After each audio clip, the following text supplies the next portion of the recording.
Hai semuanya, balik lagi sama gue Ayu. Dan di tangan gue kali ini ada HP terbaru dari Infinix yang udah 5G. Nah, si Infinix ini ya kalau udah ngeluarin HP baru tuh kayaknya bakalan jadi penantang HP-nya Jawara. Bener nggak? Pasti bener lah ya. Oke, ini adalah Infinix Zero 5G. Biasanya kalau seri Zero ini termasuk kategori HP kelas menengah ke atas dari Infinix. Nah, speknya ini pasti wow punya.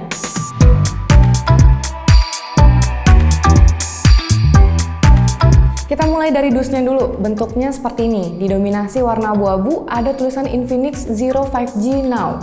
Ini kata Now bukan bagian dari nama produknya, tapi semacam penegasan aja kalau jaringan 5G-nya itu udah ready. Mungkin bisa dibilang langsung support jaringan 5G Telkomsel. Kalau dilihat dari speknya secara online sih, ada keterangan support band N40. Ke bagian belakang, ini ada spesifikasinya. Pakai MediaTek Dimensity 900, kapasitasnya 8/128 GB. Layar 6,7 inci, baterainya goceng, dan triple kamera 48 megapiksel.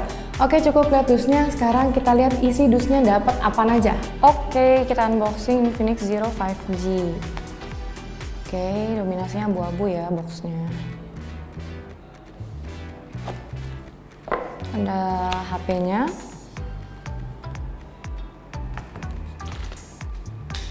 Oh, dapat kartu smartfriend, buku petunjuk sama kartu garansi. Oh, apa nih? Oh, ini ada SIM card ejector, X-Club seperti biasa.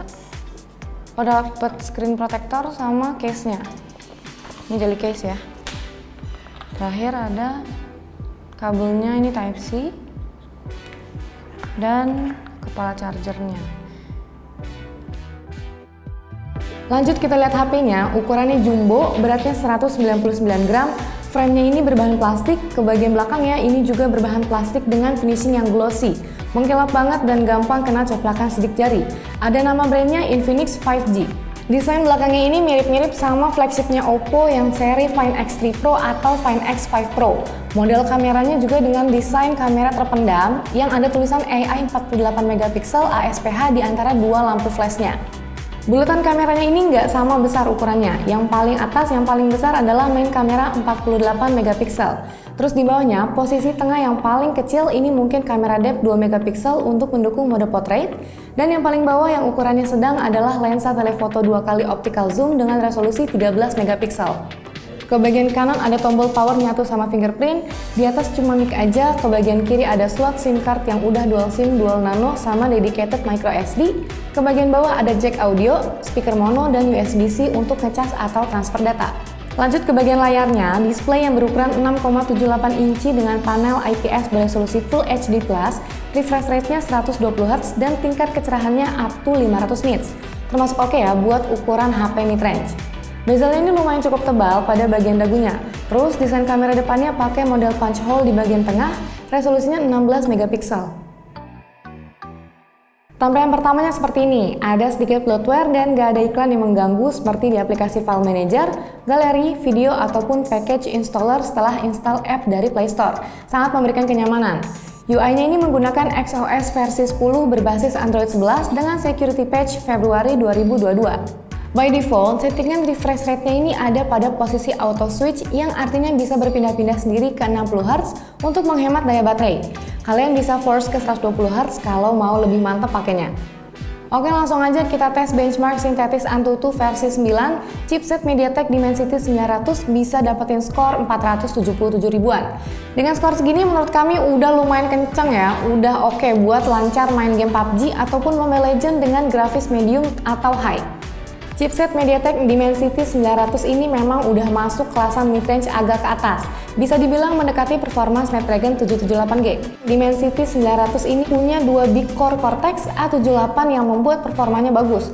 Ditambah lagi RAM-nya juga udah 8GB dan ada tambahan seperti biasa extended RAM sampai 3GB. Setup begini udah sangat efisien untuk digeber berlama-lama main game dan juga punya baterai jumbo 5000 mAh. BTW, kita belum tes secara intens kemampuan baterainya, tapi dengan kapasitas sebesar ini sih ya, dipastikan aman bertahan sampai seharian.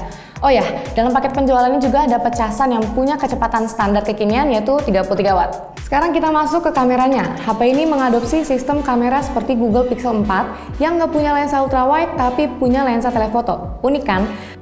Kamera utama punya resolusi 48 megapiksel dengan aperture f1.8, nggak ada OIS-nya, dan telefotonya punya resolusi 13 megapiksel dengan aperture f2.4, juga sama nggak ada OIS-nya, jadi hanya mengandalkan electrical image stabilization aja.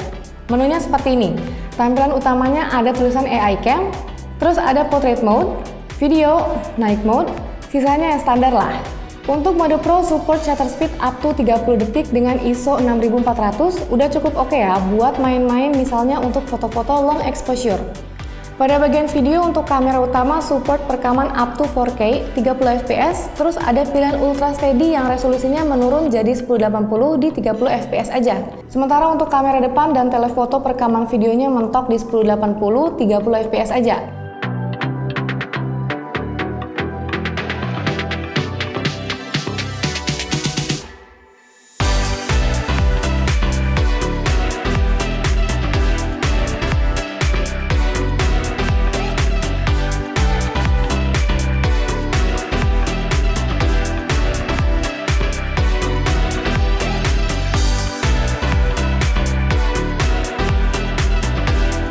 Oke, terakhir adalah harganya. Infinix Zero 5G ini dibanderol dengan harga first sale di 3 jutaan.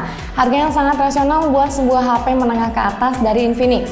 Ini adalah sebuah HP yang ngejar performa dan juga jaringan 5G ready dengan band N40. Ya, walaupun kalau boleh jujur, dengan harga segini sebenarnya masih ada beberapa kekurangannya. Tapi ya nggak terlalu gimana-gimana banget sih kalau kalian nggak tertarik dan nggak peduli terus tutup mata. Yes, HP ini nggak ada NFC-nya. Kalau yang jarang bawa mobil mungkin nggak akan terlalu kepake lah ya. Terus speakernya masih single. Jadi kalau kalian mau lebih greget lagi bisa pakai speaker Bluetooth. Dan terakhir layarnya masih IPS. Tapi ini bukan masalah besar karena anak lulusan IPS juga terbukti banyak yang berhasil nggak kalah sama anak IPA.